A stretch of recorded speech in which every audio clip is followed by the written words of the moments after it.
Hello everyone, my name is Leon van Berlo. I'm the Technical Director of buildingSMART International, and I'm here to tell you about the future of IFC.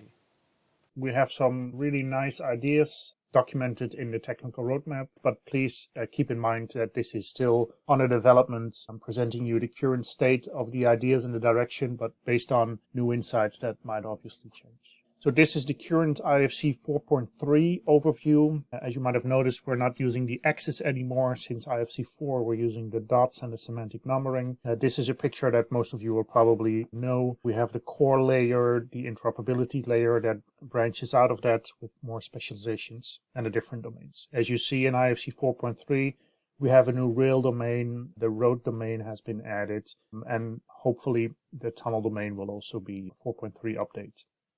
The resources layer has not really changed from the core elements.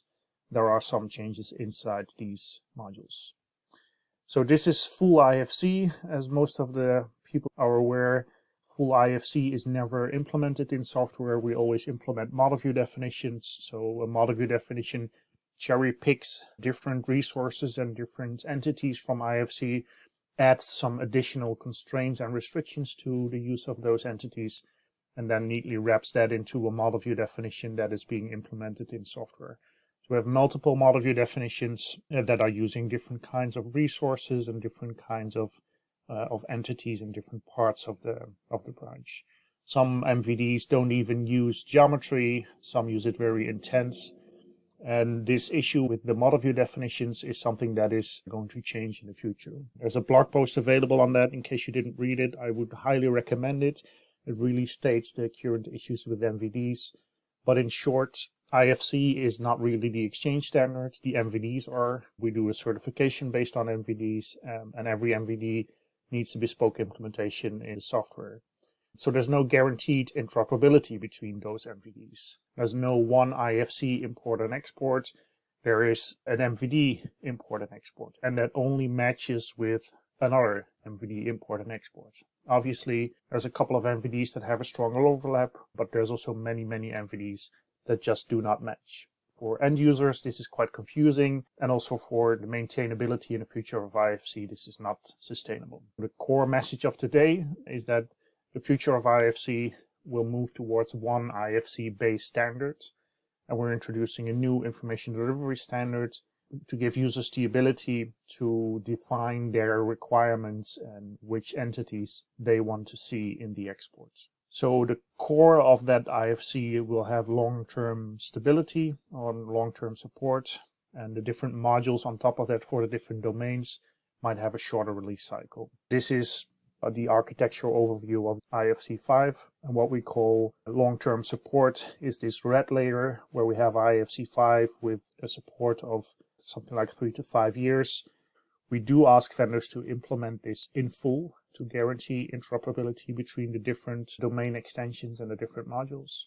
These domain modules and extensions will be maintained by expert groups, and they can have an update cycle depending on the expert group. What is important to realize is that this shared base has all of the root entities, the spatial structure resources, and on top of that we have these specialization entities. So IFC door, wall, window, etc. And also the new infra domains, obviously. The modules are branching off from the shared elements. It's a specialization tree.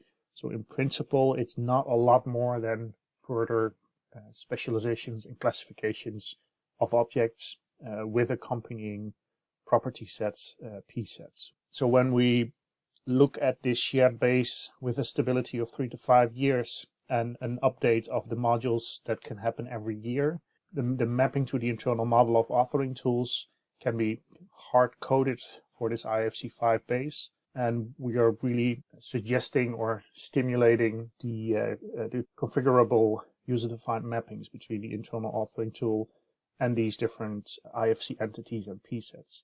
This is a feature that's already available in many authoring tools, but we're really going to stimulate all of the vendors to implement it in that way.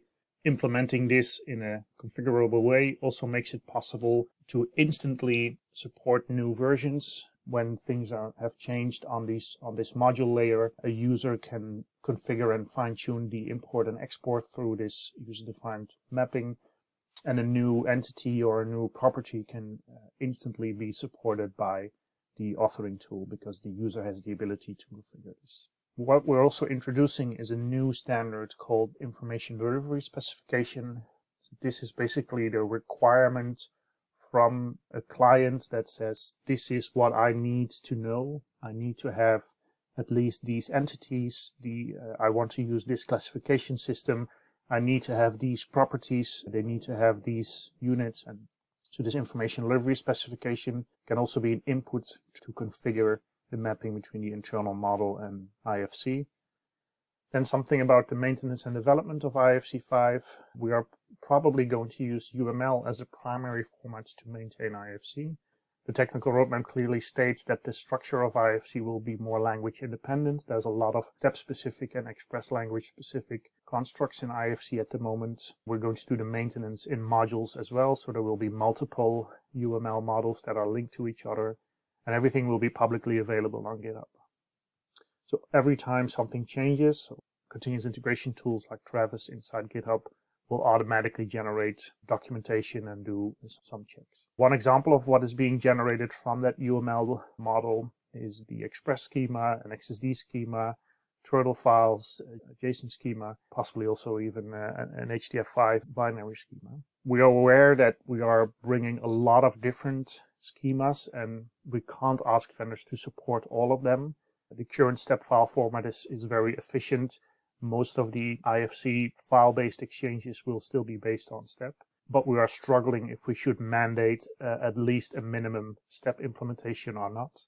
And that brings us to the redesign of the software certification. Currently, the IFC software certification really needs some better principles. We need to give users some kind of a guarantee on the support of IFC inside software that is certified.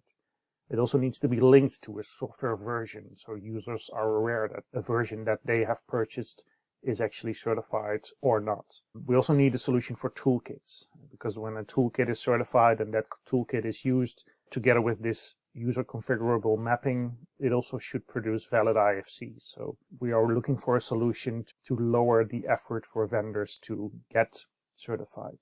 At the moment, we're working on a policy statement, and I really want to invite all of the listeners of this webinar as well to help us with that.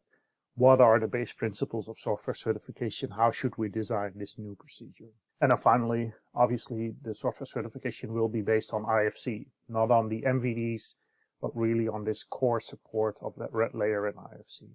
Additionally, we can also do certification for standardized information delivery specifications like COBE, like the precast, like energy, but primary focus is to really do certification for IFC, because when software fully supports this red layer of IFC, they automatically support all of the information delivery specifications as well. That was a very brief overview of the developments of IFC. Please keep in mind that without software implementations, IFC is just an idea. The development of IFC is done with a diverse set of stakeholders, and software implementers are a very important part of that. Please see this as an open invite to come on board and help set the direction of IFC and continue the developments. Looking forward to work with you.